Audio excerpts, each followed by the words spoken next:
Hello guys, in this video I will continue the remaining problems of ISA Aptitude Test 2017. So the question 54 is, you have a circuit like this and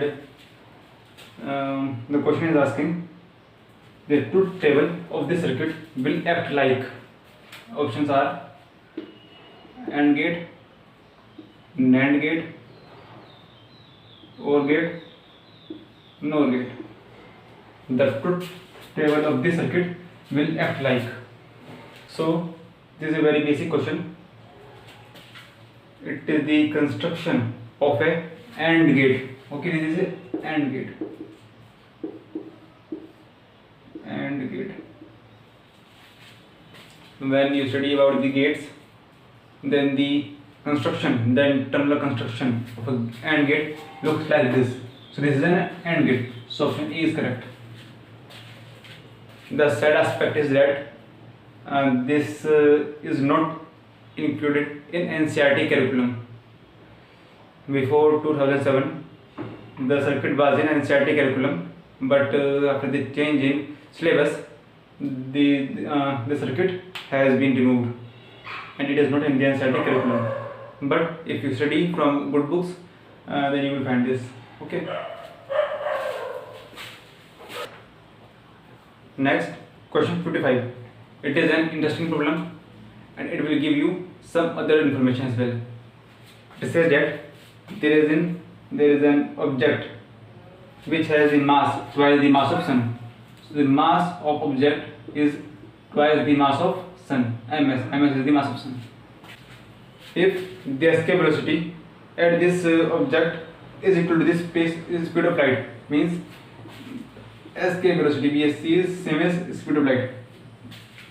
It simply means that if you want to go from this planet, if you want to leave this planet, then you have to move with speed of light. It means this. Then what should be the radius of this planet or this object? Radius has to be find. Okay, this is the problem. Now see that moving with speed of light is not possible in normal situations. Such kind of objects are black hole. Okay, basically it is black hole. Just think, it is not mentioned in the question, but it is talking about the black hole. Just think. If you have black hole, if you are going into the black hole, so in order to escape, you have to move with the speed of light or move more. So see, the escape velocity V escape is simply under root 2gr. It is the escape velocity at any planet or any object. Value of g is the acceleration due to gravity. It is simply g m over r square. Value of g is this into r. If you simplify, you will get V escape. Here it is, C it is given in the question. Okay, which implies C equal to the under root 2gm over r. Okay, the square both side, you will get C square equal to 2gm over r. I have a value of r, so r equal to 2gm over c square. This is the maximum radius. Okay, this is the maximum radius. The actual radius can be smaller than this. Okay, because V escape, if V escape should be greater than equal to c. Okay, if you want to escape from an object, then the escape velocity is greater than a certain value. So it is greater than equal to the speed of light. So the radius is less than equal to this limit.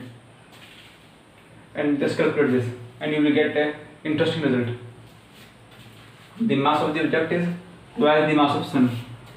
And if you calculate it, it will be r equal to 2g. Value of g is given as 7 into 10 to the power minus 11 to 10 meter square per kilogram square m mass of the object is twice mass of sun. So twice mass of sun. Mass of sun is 2 into 10 to the power 30 kg over c square. C is 3 into 10 to the power 8. If you square, it will be 9 into 10 to the power 16 meter square per second square. 1 square. Just calculate. 7 to 18, 14, 14 to 28, 28 into 56. 56 over 9 is approximately 6. It is approximately 6. Approximately into 10 to the power. This is 10 to the power 16. It will go there and it will be 10, 30, minus 7, minus 16. So it will be 10 to the power 3 meter. R is approximately this, or R approximately 6 kilometer. So see that the object which has the mass class of the sun should have the radius of this order, 6 kilometer or less than it. Means it has a large density. If you have a single, if you have sun, in our sun, it can contain billions of earths. Okay, it can contain billions of earths. So that much amount has compressed into a small range of 6 kilometer. Just think. So the density has become extremely large. You have compressed, and that's why in the case of black hole, the mass is not important. The main thing is density. The black hole has a large density. Okay, so for a black hole, the density is more important than the mass. That is the important aspect of black hole. Now next, question number 56. It is a very conceptual problem. It will need only concept and not thinking. You have a loop like this. This is a loop, closed loop, made of some metal, and you have 3 blocks, namely A, B, C. These are identical in the aspect of dimension. They have same dimension, same mass, same length, same area of cross section. But difference is that the block A and B are magnetic and is non-magnetic. It is non-magnetic, and these two are magnets. It is a difference, and it has North Pole here, it has South Pole. Yes. Okay. You drop these 3 blocks one by one. First you drop A, then B, and then C.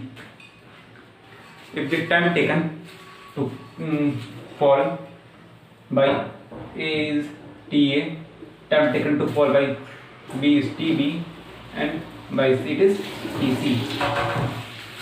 Then what is the total duration between TA, TB and TC? Just think, when this magnet will fall, it will interact with this loop.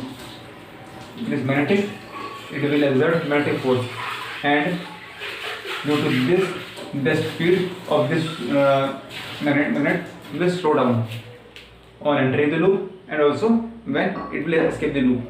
In both the cases, the speed of the magnet will slow down, hence it will take more time. So TA.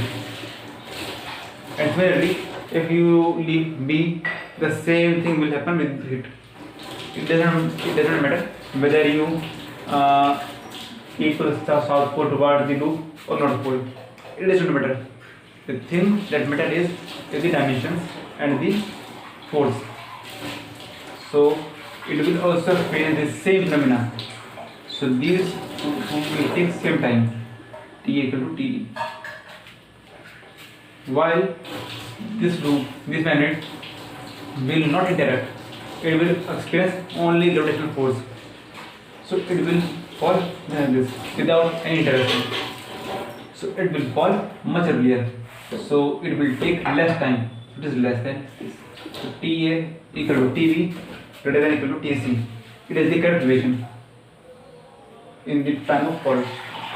So according to the options, option B. Option B is correct.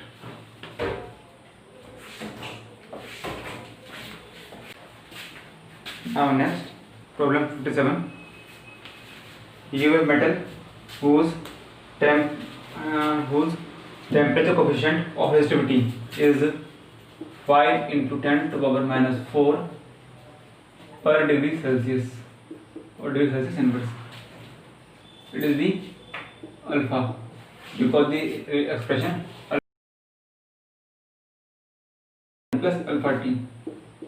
It is Z alpha, the temperature resistivity coefficient or temperature coefficient of resistivity. You heat that metal and raise its temperature from 100 degrees Celsius to 1100 degrees Celsius. Then by which factor the mobility of electrons will change? So basically it is asking what is the ratio of initial mobility of electrons and the final mobility of electrons. Here is the question. We have the temperature coefficient of resistivity and it is asking for mobility. So just recall what is mobility. Mobility is the ratio of drift speed to the applied electric field, and Vd is E tau over m. It is the drift speed, and here it will cancel. It is simply E tau over m. This is the electron mobility. And recall the resistivity. Resistivity is the R A over L, where R is the resistance and R is V upon I. V upon I. V over I is NEAVD. This is the current. A over N. What is the value of VD? VD is EV tau over N. Okay. Put the value of VD. So A will cancel, it will cancel, V will cancel. So it is simply M over ME square tau. I want the relation between mobility and resistivity because I have the data about the resistivity and it is asking for mobility. So I want relation between these two. Just see, it is E tau over M. So what can I do? From here you can write that M, mass of the electron, is E tau over mu. Put this value here. You will get rho equal to M is E tau over mu and here N E square tau. So tau will cancel and 1 cancel. It will be simply 1 over N E mu. N E mu. This is the relation. Or let me write it here. Rho equal to 1 over N E mu.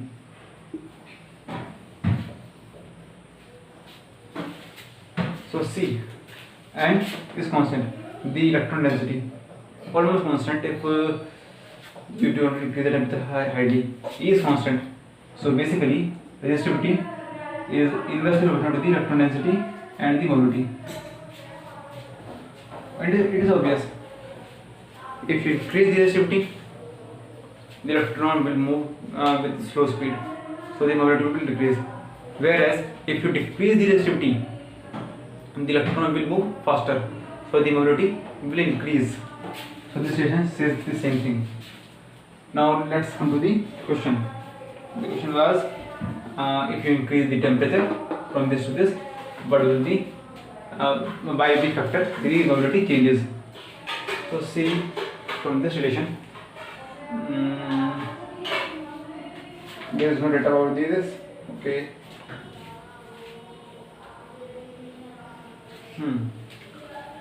See that there was some value of rho naught. So basically 1 plus alpha t.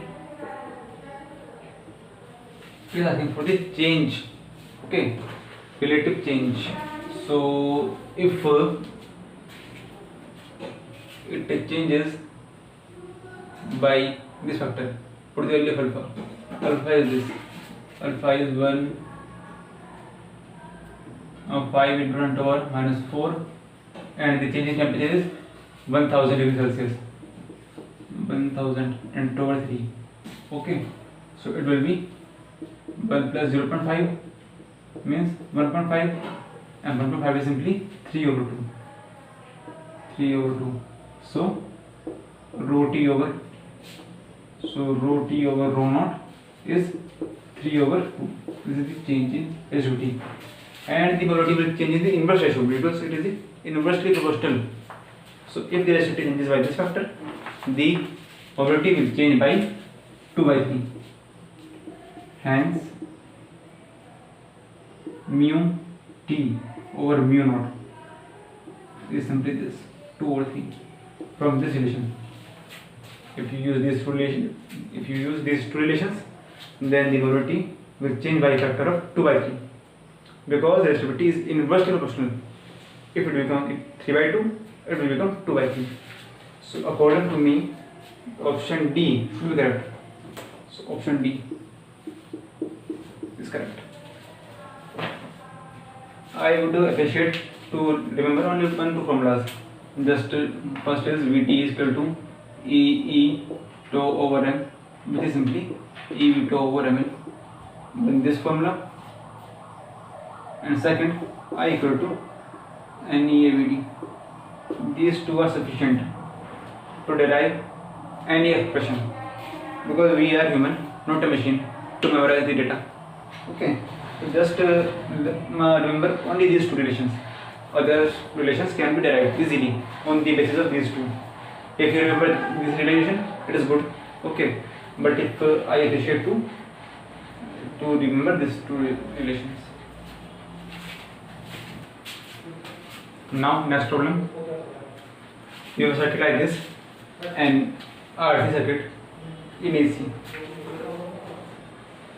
The question is asking what is the frequency of the source at which the ratio of input voltage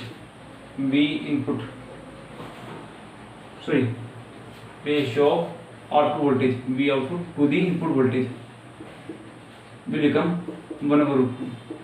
It is the question. Find frequency such that the ratio of output voltage to the input voltage will become 1 over root 2. It is a good problem. There are so many ways. I will do it by some basic methods. Let's see. Just draw the phasor diagram. You are obtaining the output voltage across the resistor.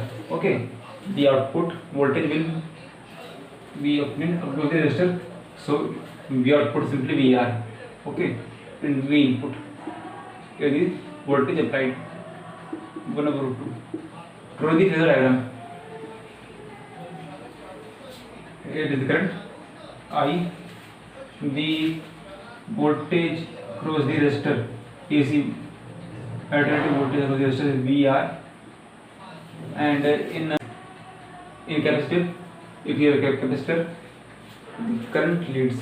So it will look, if I take my BC here, so it will be like this.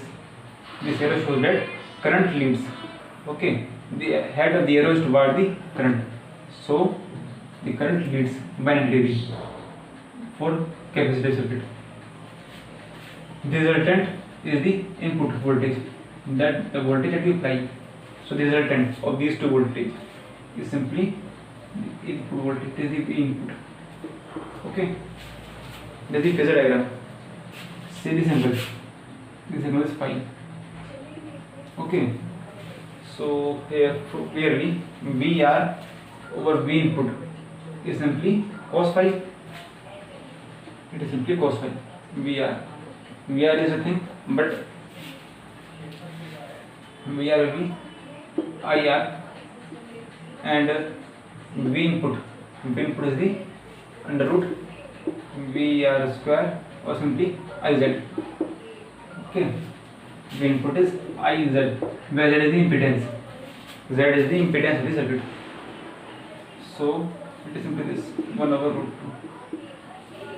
And from this diagram, if you compute, you will get I we can say each other, and Z is simply R square plus 1 over omega C square.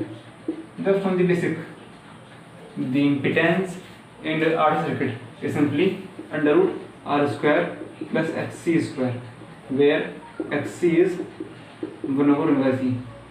It is the Z. Okay, what is the basic of AC circuit? Just put the value 1 over root 2 here. The square both sides, because I don't want any square root.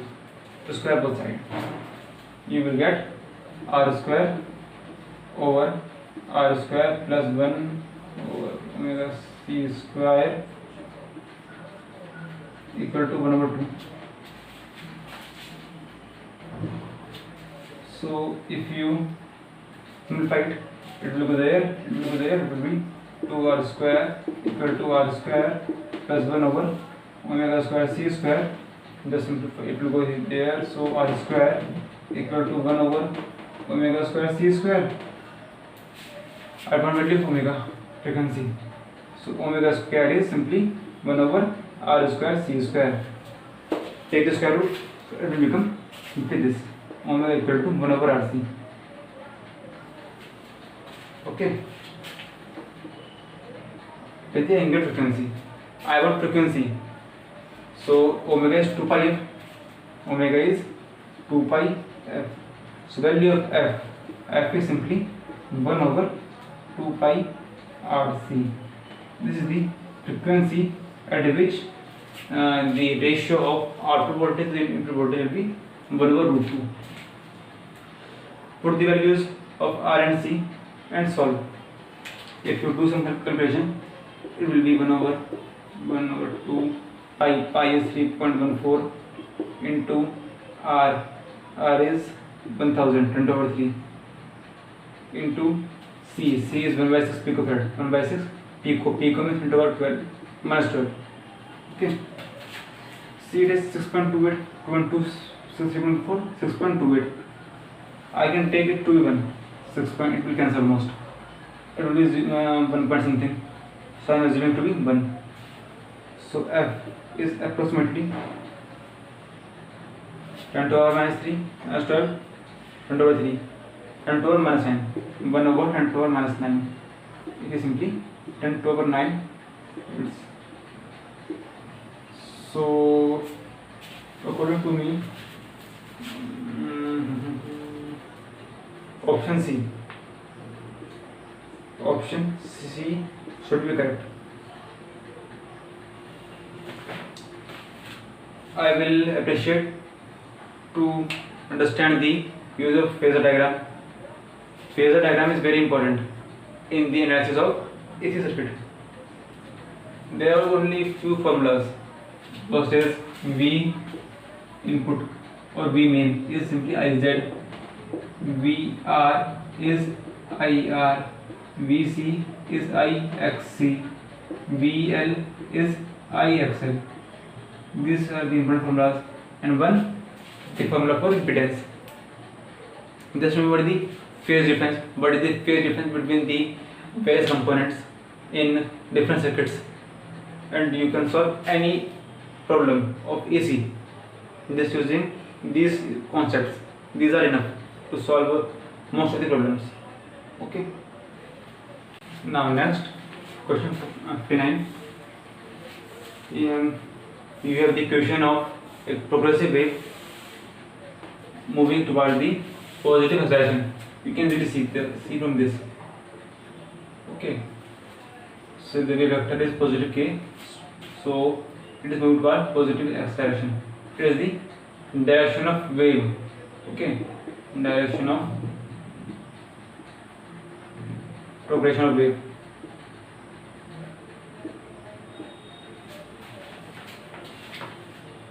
What is y? Then what is y? If your wave is moving toward this, okay, v w or simply v, okay, and the wave is moving it towards it, but the disturbance that wave creates is in the y direction. If it is x, it is y. Then the disturbance are in the positive x direction, positive y, negative y. Okay, so the disturbance are in the y direction, and the propagation is toward the positive x direction. It means this is the basic. So it is asking which of the following statement is not correct. So first is it is asking for transverse velocity. Transverse velocity maximum. Okay, maximum transverse velocity and wavelength. So see, what is transverse velocity? If wave moves in positive direction, then the direction perpendicular to the it is called transverse direction. So it may be y direction, it may be z direction, but here it is simply y because there is no involvement of z direction. So the speed in y direction is the transverse speed. So speed in y direction del y over del t is the transverse velocity. Just compute it. If you compute it, it will be, and you want maximum. You want its maximum. So just differentiate. 3 under derivative of cos is negative sign, and 3 into 3.0 into sine pi x minus 4 pi t, and 4 pi come here. So negative will become positive into 4 pi. So it is the transverse velocity, and you want its maximum.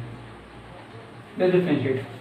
It will be 12 pi sine pi x minus 4 pi t, and its maximum. So the maximum, it is the amplitude. So the maximum is simply 12 pi. 12 pi centimeter per second. So it is correct. In the option it is correct, and the wavelength lambda. Compare in the standard formula. This term is the kx. It is the kx. K is simply 2 pi over lambda. So here 2 pi over lambda is pi. So it will cancel. So lambda is simply 2 centimeter. So it is also correct. Now next part is asking for the wave velocity. Now see, wave is moving in the x direction. So the wave velocity is del x over del t, not del I over del t. Wave velocity is del x over del t. So just compute.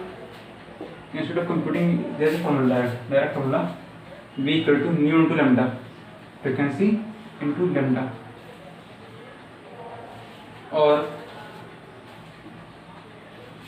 omega over k. Omega is the coefficient of t.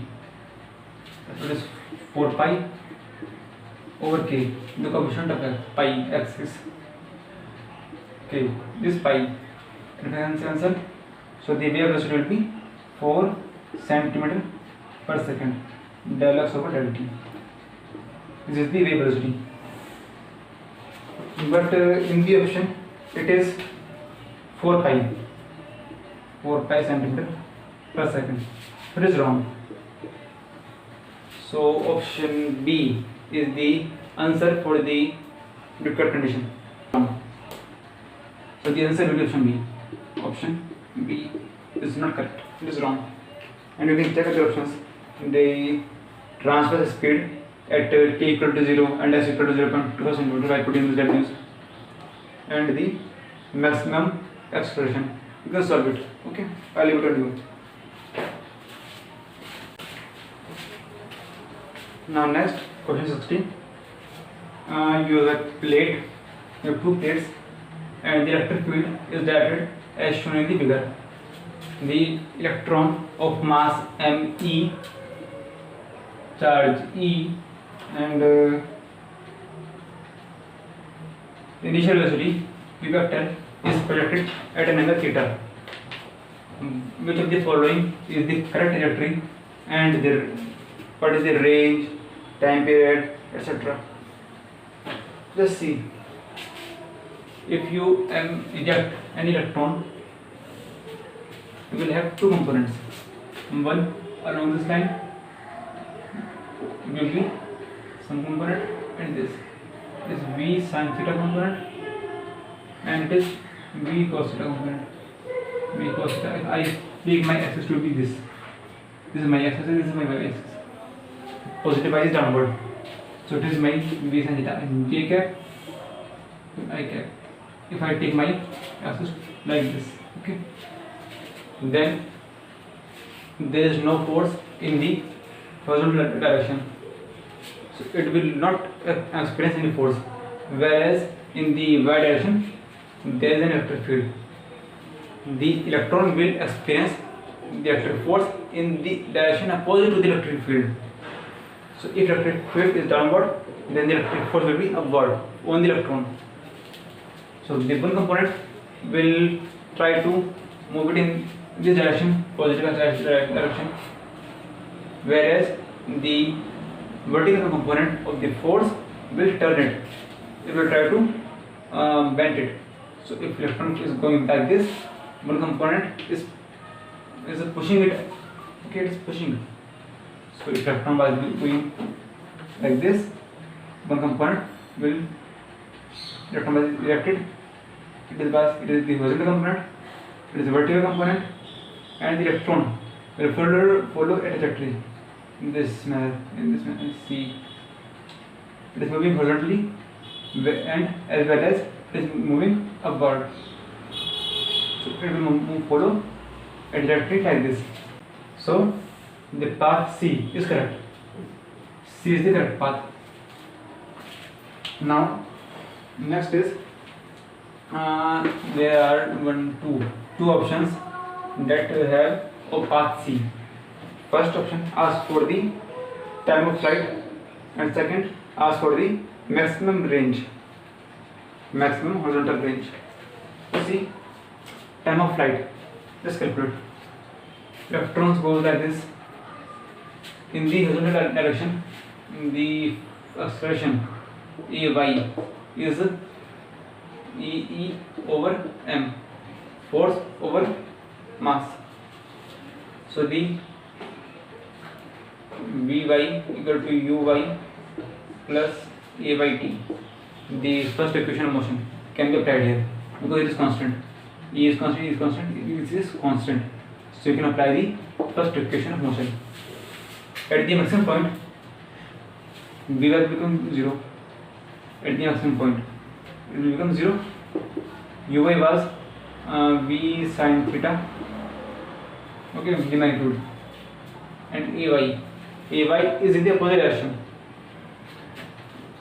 Ay is in the opposite direction, so it is negative. Negative E over m into T. So m over T is V sin theta, which implies T equal to mv sin theta over E. This is the time taken to go here from here to here. I want total flight time. Total time of flight is simply twice of this. This twice. So it is simply 2 sin theta over E. So the time of flight is this. But in option there is sin square. So option is wrong.